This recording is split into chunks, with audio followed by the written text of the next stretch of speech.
పాదారవింద శతకంలోని 50వ శ్లోకానికి ప్రతిపదార్థం తెలుసుకుందాం. పరాత్మ ప్రకాశ్య ప్రతిఫలన చుంచు ప్రణమతాం మనోజ్ఞస్త్వత్పాదో మణిముకురముద్రాం కలయతే యదీయాం కామాక్షి ప్రకృతిమసృణాః శోధకదశాం విధాతుం చేష్టంతే వలరిపువధూటీ కచభరాః. చాలా అద్భుతమైన వేరే భావం ఈ శ్లోకంలో. అమ్మవారి పాదాలని మణిదర్పణంగా చెప్తున్నారు. ముక్కురం అంటే అద్దం, మణిముకురం. అమ్మవారి పాదాలు అద్దాల్లాగా ఉన్నాయట. ఆ అద్దాల్లోకి చూస్తే మన ప్రతిబింబమే కనబడుతుంది కదా. అద్దంలో ఏది చూస్తే మనం ఏది కనబడుతుంది, ఏది ఉంటే దాన్ని ప్రతిబింబిస్తుంది కదా అద్దం. అది అమ్మవారి పాదాలు అలా అద్దంలాగా ఉన్నాయని చెప్తున్నారు. కామాక్షి, ఓ కామాక్షి దేవి, ప్రణమతాం, నమస్కరించు వారికి, పరాత్మ ప్రాకాశ్య, దీనికి పరబ్రహ్మ స్వరూపమును ప్రతిబింబింపచేసే ఈ ఒక్క మాట తెలుసుకుంటే చాలు. పరాత్మ ప్రాకాశ్య ప్రతిఫలన చుంచుహు. చుంచుహు అంటే బాగా ఫేమస్, అలాంటి పనులు చేయడంలో బాగా పేరు పొందిన అన్నమాట చుంచుహు అంటే. అటువంటి పరబ్రహ్మ స్వరూపమును ప్రతిబింబజేసే సమర్థవంతమైన అది. తర్వాత మనోజ్ఞ, మనోహరమైన, తత్పాద, నీ యొక్క పాదము, మణిముకుర ముద్రాం, మణిదర్పణ స్థితిని కలయతే పొందుచున్నది. యదీయాం, ఆ మణిదర్పమునకు సంబంధించిన, శోధక దశాం, బాగు చేసుకున్న స్థితిని లేదా నిర్మలమగునట్లు చేయు స్థితిని, క్లెన్సింగ్ అన్నమాట. విధాతుం, తుడుచుటకు, ప్రకృతిమసృణాః, సహజంగా మృదులమైన, వలరిపు, వల అనే రాక్షసుని శత్రువైన, అంటే ఎవరు, ఇంద్రుడు. తర్వాత వధూటి, ఇల్లాలైన, ఆవిడ పేరు శచీదేవి కదా ఆవిడ. కచభరాహ, కేశభారములు, ఆ శిరోజములు కుంచెవలే చేష్టంతే ఉపయోగపడుతున్నవి. తమాషాగా ఉంది కదా అమ్మవారి శిరోజ లాంటి శచీదేవి ఆవిడ జుట్టు గురించి చెప్తున్నారు. అది మరి అది కుంచెలాగా పనిచేయడం ఏంటి, ఇది అర్థం ఏమిటి? కొంచెం కొంచెం చిన్న తిరకాసులాగా ఉంది, కానీ చాలా అద్భుతమైన అర్థం ఉంది. శచీదేవి అమ్మవారికి నమస్కారం చేస్తోంది. ఇంద్రుడి భార్య. ఇంతకు ముందు శ్లోకాలను చెప్పుకున్న ఇంద్రుడు అంటే మనస్సు, అంటే ఇంద్రియాలన్నిటిని జయించి అటువంటి ఆ మనస్సు అనుకుంటే, ఈ వల అనే రాక్షసుణ్ణి జయించిన వాడు ఇంద్రుడు. ఆ వల బల ఏదైనా సాంస్క్రిట్ కి వా బా భేదం లేదు. అందుకని ఆ వల రిపు, ఆ వల అనే రాక్షసుని, వల అంటే ఆ బల కూడా చెప్పుకుంటే బలమైన రాక్షసుని చంపాడు. అంటే మనకు చుట్టూ ఉన్న ఇంద్రియాలకి అన్ని ఎప్పుడూ చుట్టూ రాక్షసులే. ఎంత కష్టమైన ఇబ్బందులు ఉంటాయో. ఇంద్రియ జయం అనేది అంత తేలిక కాదు. అవి ఎందుకంటే మనకు చుట్టూ వచ్చేవి చాలా బలమైనవి. ఎంత బలంగా ఉంటాయంటే కొన్ని అది తినకూడదు అని ఒక వయసు వచ్చిన తర్వాత, పెద్దవాళ్ళు అయిన తర్వాత కూడా తినకూడదు అని అన్నప్పుడు ఆ పర్టిక్యులర్దే తినాలని ఎంత విపరీతంగా ఇబ్బంది పెడుతుందంటే, ఆ కోరిక ఆపుకోలేక ఆ ఎలాగో అలా ఎవరు చూడకుండా అయినా సరే తినేసి దాని తర్వాత పడే ఇబ్బందులు పడుతూనే ఉంటారు. అంటే ఇంద్రియ జయం అంత తేలిక కాదు. అంటే దానికి అంత రాక్షసత్వం ఉంటుంది. బలంగా మనని అధీనం చేసేసుకుంటుంది. అటువంటి ఇంద్రియాలను జయించడం అనేది, అవి కనబడ్డానికి చిన్నగా మనకి అనిపించినా ఆ పరిస్థితిలో దానికే బలం ఎక్కువ ఉంటుంది. అదే బల రాక్షసుడు. అటువంటి ఆ రాక్షసుని జయించడం అనేది మనసుకి చాలా కష్టమవుతుంది. అటువంటి ఆ మనోనిబ్బరం అదనమాట ఇంద్రుడు. ఆ బల అనే ఆ రాక్షసుని జయించిన వాడు ఇంద్రుడు. ఆయన సతీమణి శచీదేవి.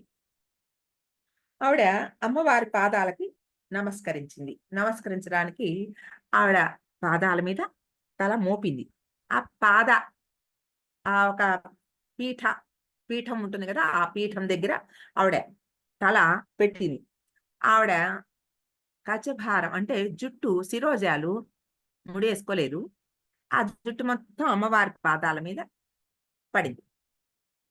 ఆ పడిన వెంట్రుకలు ఆవిడకి కనబడింది. ఎలా కనబడింది? అమ్మవారి పాదాల నిండా నల్లగా కనబడుతోంది. అంటే అవి పాదాలు అద్దం కదా! అద్దంలో ఆహ్, ఆ శిరోజాల నలుపు కనబడుతోంది. అది రిఫ్లెక్షను. అది చూడంగానే అప్పుడు ఆవిడకర్థమైంది. అయ్యో! ఈ పాదాల్లో నా జుట్టు కనబడుతోందే అని వెంటనే జుట్టు వెనక్కి వేసుకొని ముడి వేసుకుందిట. ఆ వేసుకున్నప్పుడు మృదువుగా ఉన్నాయి ఆవిడ వెంట్రుకలు సహజంగా నల్లగా, మృదువుగా ఘన స్నిగ్ధ శ్లక్షణం చికుర నికురుంబం తవ శివే అని అమ్మవారి శిరోజాలని వర్ణిస్తారు శంకరాచార్యులు వారు. అలాగా సహజ పరిమళం అవన్నీ ఉంటాయి అమ్మవారి జుట్టుకి. అలాగే వీళ్ళకు ఈవిడగా దేవ స్త్రీ గదా! ఆవిడ జుట్టు కూడా అటువంటి లక్షణాలున్నాయి. అటువంటి మృదుత్వం కలిగి ఆ నల్లటి శిరోజాలు. ఆవిడ అమ్మవారి పాదాల నుంచి ఇలా తీసుకునేటప్పటికి ఆ పాదాలకి ఉన్న కొంత రజము అంటే లత్తుక పెట్టి ఉండి అవన్నీ ఉంటాయి కదా! ఆ రజము ఆవిడకి సింధూరంగా అది ఆవిడ పాదాల నుంచి అంటే మనం ఒక అద్దం మీద దుమ్ము క్లీన్ చేసేస్తే అద్దం క్లీన్ అయిపోతుంది కదా! ఆ దుమ్ము బట్టకు అంటుకుంటుంది గదా! అలాగా ఆవిడ వెంట్రుకలకి అమ్మవారి పాదరజము అంటే ఆవిడ ఇలా పెట్టింది కదా! ఇక్కడ ఆవిడకి సింధూరంగాను, ఆ పైన పాపిటలో సింధూరంగాను రెండిటిగా మారిందిట అమ్మవారి పాద ఆ రజము.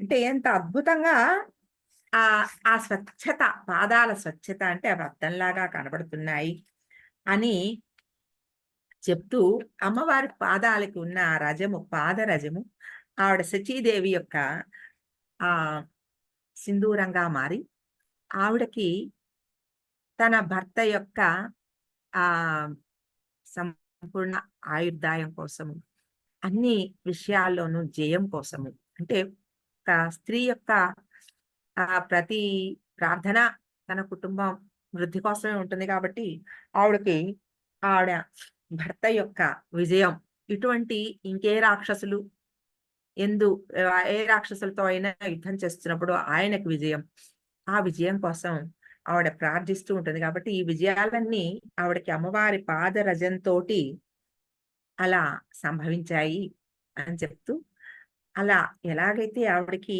అమ్మవారి పాదాలలో ఒక అద్దంలాగా కనపడి తన శిరోజాలు కనపడి ఆ శిరోజాలని ఆవిడ సర్దుకుందో శిరోజాలకి మనం ఇంకా అర్థం చేసుకుంటే మనస్సులో ఉండే కోరికలకి కేశాలకి చాలా దగ్గర సంబంధం ఉంది. మీరు ఎప్పుడైనా గమనిస్తే ఆ అంగన్యాస కరన్యాసాలు చేస్తున్నప్పుడు మీరు బ్రాహ్మణులు చూస్తే వెనకాల వాళ్ళకి శిఖ ఉంటుంది. ఆ శిఖ మీద కూడా చెయ్యి ఇలా వాళ్ళు టచ్ చేస్తారు. అంటే అక్కడ జుట్టు ఉంటుంది వాళ్ళ. ఆ జుట్టుని వాళ్ళు శిఖ వెంట్రుకలను టచ్ చేస్తారు. అంటే అది పరమాత్మ నుంచి మనకొచ్చే ఒక కనెక్షన్. మనకొక యాంటినా లాంటిదిట.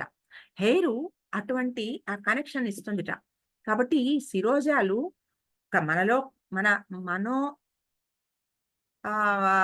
కోరికలని పెంచడమే కోరికలకి ప్రతీకే కాకుండా అందుకనే ఆ కనెక్షన్ ఈ పురోహితులందరూ వెనకాల సిగ పెట్టుకుంటారు కొంత. ముందరంతా తీసేసిన అక్కడ ఆ శిఖ ఇక్కడి శిఖ అని చెప్తారు. ఆ శిఖ దగ్గర వెంట్రుకలు పెట్టుకుంటారు. ఆ శిఖ అక్కడ ఆ కనెక్షన్ మనకు ఒక యాంటెన్నా లాగా అది పనిచేస్తుందని ఒక థియరీ చెప్తారు అలాగా. కాబట్టి అటువంటి ఆ వెంట్రుకల ద్వారా ఆ ఆ వెంట్రుకలతో అమ్మవారి పాదాలని క్లీన్ చేయడం అంటే నా మనసులో ఒక కోరికలనన్నిటినీ కూడా అమ్మవారి పాదాల దగ్గర సమర్పణ చేసి, అంటే నాలో ఉన్న నలుపు అనే ఓ తమో గుణాన్ని అమ్మవారి పాదాల దగ్గర ఉన్న ఆ సత్వగుణం దగ్గర నేను సమర్పణ చేసి, అందులో నుంచి నా వెంట్రుకలని నేను మళ్ళా తీసుకుంటూ ఉంటే ఏమైందనమాట, అక్కడ ఉన్న ఆ సత్వగుణం నా లోపలికి ప్రవేశించింది అని కొంచెం మీరు డీప్‌గా లోపలికి అర్థం చేసుకుంటే, అది ఆహ్, ఆ భావం మీకు అర్థమవుతుంది చూడండి. అటువంటి ఆ శచీదేవి ఆవిడకి కోరికేమిటిట, ఆవిడ భర్త అన్ని యుద్ధాల్లోనూ ఆయన పరాక్రమవంతుడుగా అన్నిటిని జయించాలి. ఆహ్, ఆయన యొక్క భార్యగా ఆవిడ ఆ సింహాసనం అధిష్ఠించి ఉండాలి. అది ఆవిడ కోరికట. అంటే ఇప్పుడు ఒక జీవిలో మనం ఎప్పుడు చెప్పుకుంటాం గదా! అమ్మవారు భోగమోక్ష ప్రదాయిని. అంటే ఒక భోగాన్ని కూడా అమ్మవారు ప్రసాదిస్తుంది.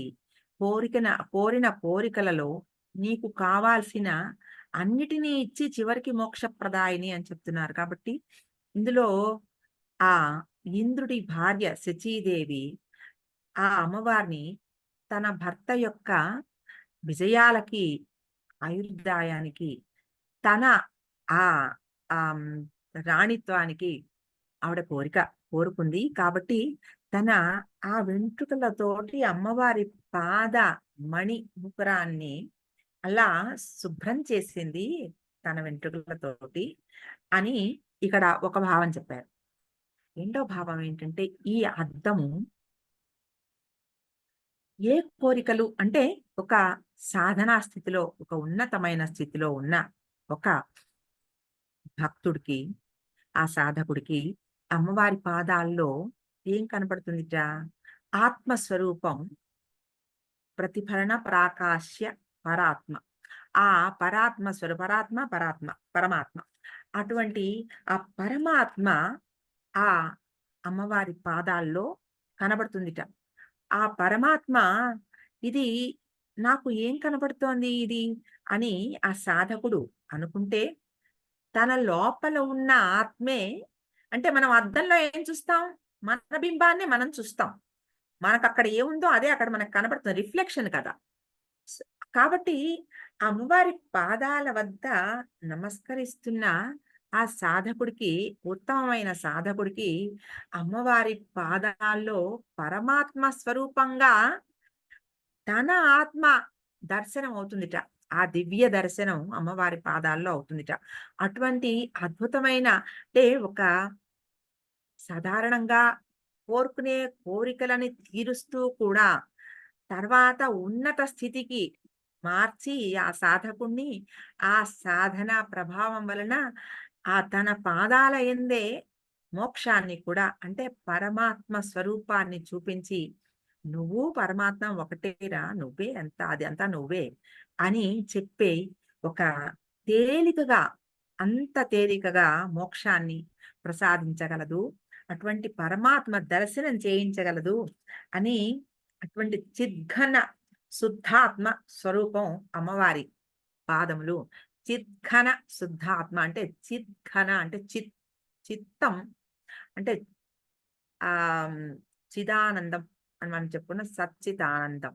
ఈ సచ్చిదానందంలో ఆ చిత్తు ఘనం అంటే సొలిడిఫై అయిపోతే చాలా ఘనంగా ఘనీభవిస్తే మొత్తం ఉన్నదంతా దగ్గరకొచ్చేస్తే అది ఆ అది అమ్మవారి పాదాలు. అది శుద్ధం.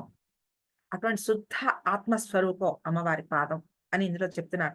అటువంటి ఆ ప్రకాశం తన మీద పడటం చేత శచీదేవి యొక్క తమోమయమైన ఆ కేశాలు కూడా ఆ రజోగుణాన్ని అంటే అమ్మవారి పాదరజాన్ని పొందాయని చెప్తున్నారు కదా! అటువంటి రజోగుణం నుంచి సత్వగుణంలోకి మారి అంటే సత్వమైన కోరికలను పొందగలిగిన రజస్సుని పొందాయి అని అందులో చెప్పారు. తర్వాత వీళ్ళకి సాధకులకి అటువంటి పరమాత్మ దర్శనం చేయించగలుగుతాయి అని ఇందులో చెప్పారు. విరక్తులవుతారు. అంటే ఈ కోరికల నుంచి నెమ్మదిగా సాధనా మార్గంలో విరక్తులై ఆ విరక్తితో అమ్మవారి పాద దర్శనము ఆ ధ్యానం తర్వాత దర్శనం తప్ప నాకు ఇంకేమీ అక్కర్లేదు. ఇంకా నాకు ఈ లౌకిక ప్రపంచంలో కావాల్సింది ఏమీ లేదు. ఏదైతే పొందితే నాకు ఇంకోటి అక్కర్లేదనే భావన వస్తుందో, అటువంటి అద్భుతమైన ఆనందాన్ని నాకు ప్రసాదించేవి అమ్మవారి పాదములే అని ఎప్పుడైతే ఆ సాధకుడు ఆ ఆనందమైన ఆ భావనలోకి వస్తాడో, అటువంటి అద్భుతమైన ఆ భావనని అమ్మవారి ఆ పాదములు వాళ్ళకి ప్రసాదిస్తాయి. ఎలాగంటే పరాత్మ ప్రాకాశ్య ప్రతిఫలన చుంచుహు ప్రణమతాం, నమస్కరించిన వాళ్ళకి. ఈ నమస్కరించడంలోనే చెప్పేస్తున్నారు ఇవన్నీ. ఉట్టినే అంటే ఆ నమస్కరించడంలో కాపోతే కొంచెం డీప్‌గా మనం ఊరికే ఓ నమస్కారం కాదు. ఆ నమస్కారం చాలా అద్భుతంగా పెట్టాలి. అంటే మన పూర్తిగా మోకరిల్లి ఇందాక చెప్పుకున్నప్పుడు ప్రణమ్రేంద్రాదీనాం అని అలా ఆ పాదాల దగ్గర పూర్తిగా ఆహ్, హ్మ్, సమర్పణ అన్నమాట ఆ భావం. అటువంటి సర్వస్య శరణాగతి భావం. ఆ భావం చేసిన వాళ్ళకి అటువంటి అద్భుతమైన ఆ దర్శనం అమ్మవారు ఆత్మ దర్శనాన్ని చేయిస్తుందని ఈ శ్లోకంలో 50 శ్లోకాలకొచ్చేప్పటికి ఆత్మ దర్శనం చేయించారు. అంటే సగం ప్రయాణం చేశాం. ఈ సగం ప్రయాణం చేసావు కదా! నీకొక చిన్న గిఫ్ట్ ఇక్కడ అని ఇందులో ఈ పరమాత్మ దర్శనం గురించి చెప్పారు. అది ఈ 50వ శ్లోకంలో. హ్మ్. పరాత్మ ప్రకాశ్య ప్రతిఫలన చుంచుః ప్రణమతాం మనోజ్ఞస్త్వత్పాదో మణిముకురముద్రాం కలయతే యదీయాం కామాక్షి ప్రకృతిమసృణాః శోధకదశాం విధాతుం చేష్టంతే వలరిపువధూటీకచభరాః. ఈ మణిముకుర ముద్రాం అని చెప్పుకున్నప్పుడు మణులతో కూడిన అద్దాల్లాగా. అంటే అమ్మవారి పాదాలకి మణిమంజీరాలున్నాయి కదా! ఆ మణిమంజీరాలతో కూడిన అటువంటి అద్దం. అసలు ఊహించుకోండి అటువంటి అద్భుతమైన ఆ దర్పణం. ఆ దర్పణం చూడగలుగుతున్నానంటే ఎంత పారదర్శకంగా అంతా కనబడేట్టుగా అంటే నేనక్కడ చూసుకుంటే నన్ను నేను చూసుకోవాలి అంటే నేనంత మనస్సులో, మనస్సులో ఎంత అందాన్ని నేను సంతరించుకోవాలో ఆ సౌందర్యం అక్కడ నాకు కనపడాలి. అటువంటి సౌందర్యాన్ని సాధించమని అమ్మవారిని ఆయన ప్రార్థన చేస్తున్నారు. అది ఈ శ్లోకంలో.